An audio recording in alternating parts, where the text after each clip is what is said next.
Welcome. This is the championship game of the 2025 4A semi-state at Newcastle and Newcastle Fieldhouse. The game was played on March the 22nd, 2025, between Lawrence North Wildcats, 22-6 coming into the game, and the Jeffersonville Red Devils, 22-5. The key players are on Lawrence North, 25, Kai McGrew, and Xavier Robinson, number 23. They both are seniors and the Lawrence North's best players. Jeffersonville is led by number 0 Trey Singleton. He was injured the first part of the season. Saw him play in December at the Hall of Fame Classic. He was not the player he is today, and showed that that first game back he was kind of a little rough for him. But the games on Saturday in the semi-state, he was probably at his top of his game, and Jeffersonville had won every game since they got beat on January the 4th by Lawrence North itself. So this was a rematch of that performance, and it was on a neutral court, of course, and the amount of back and forth in the first quarter, Jeffersonville pretty much dominated. It came out real strong. Came out. Forced a lot of turnovers on Lawrence North. Lawrence North took some bad shots. Into the first quarter, the score was 23-14. The second quarter came along, and more of the same. Lawrence North came back a little bit. Actually, the Jeffersonville extended its lead to 30-20 at halftime. As you can see from the play here, I think we're getting into the second quarter at this point. The crowd was a little sparser than it was in the afternoon session. Probably around 3,500. The afternoon might have had 4,500 or so, a little bit less. But the atmosphere wasn't quite the same as it was in the afternoon. On one side of the court, Jeffersonville brought a bunch of people, and they were fired up all day long. So, not to say that the Lawrence North crowd was not vocal; they just wasn't as many of them. The amount of students too at the game was good to see on the Jeffersonville side. After halftime, Lawrence North came back in the second half and made a charge at Jeffersonville. The third quarter was not very good for Jeffersonville. Lawrence North came back to get the score really close at 42-38 at the end of the quarter. They started focusing on trying to get the ball inside a little bit, and which helped them out a lot. Then once they got the ball inside, sometimes they kick it back out and have an open shot, because the defense that Jeffersonville was playing kind of closed in on those guys and would leave somebody outside open. Jeffersonville was able to adjust to that in the fourth quarter and opened up a big lead. And as you can see here, where we get to the point where the video is, the fourth quarter was very similar to what happened in the afternoon with the in the Mount Vernon game. Both teams seemed to be really tired. The game became a lot more physical at that point. Seemed that referees didn't call the game as closely as they did in the afternoon, and not as many fouls. Seemed that the intensity really picked up around the 4-minute mark, just like in the afternoon, and not much scoring after that. If you look at the video, I think in the last 2 minutes there was 2 points scored. by Jeffersonville, and Lawrence North didn't score any. That said, we have the rest of the video here to watch, and do watch it because the most of the action is here. I'll put some sound. I'll turn the sound up a little bit so that you can watch those, how intense the crowd was too.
Number 25, Kyler Greer, that is the second.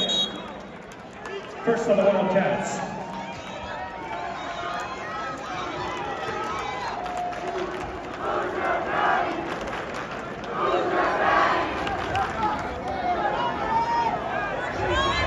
Terrence Norton, Elijah Cheeks, checking in for Jeffersonville. Trey Singleton at the line, shooting one shot.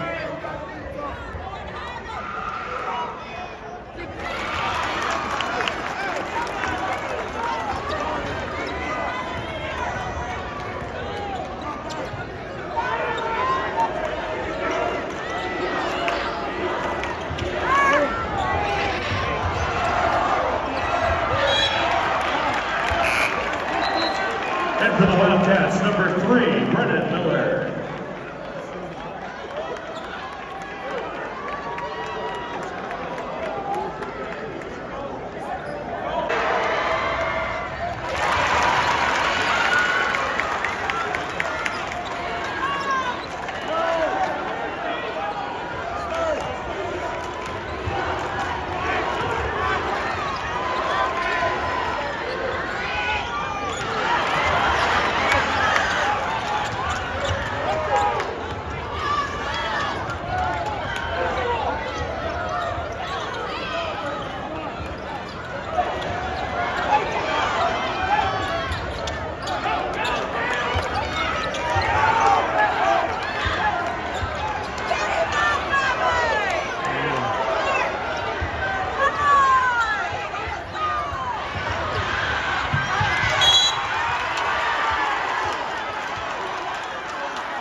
Backfield number 0, Trey Singleton, and it's the second on the Red Devils.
Let's go.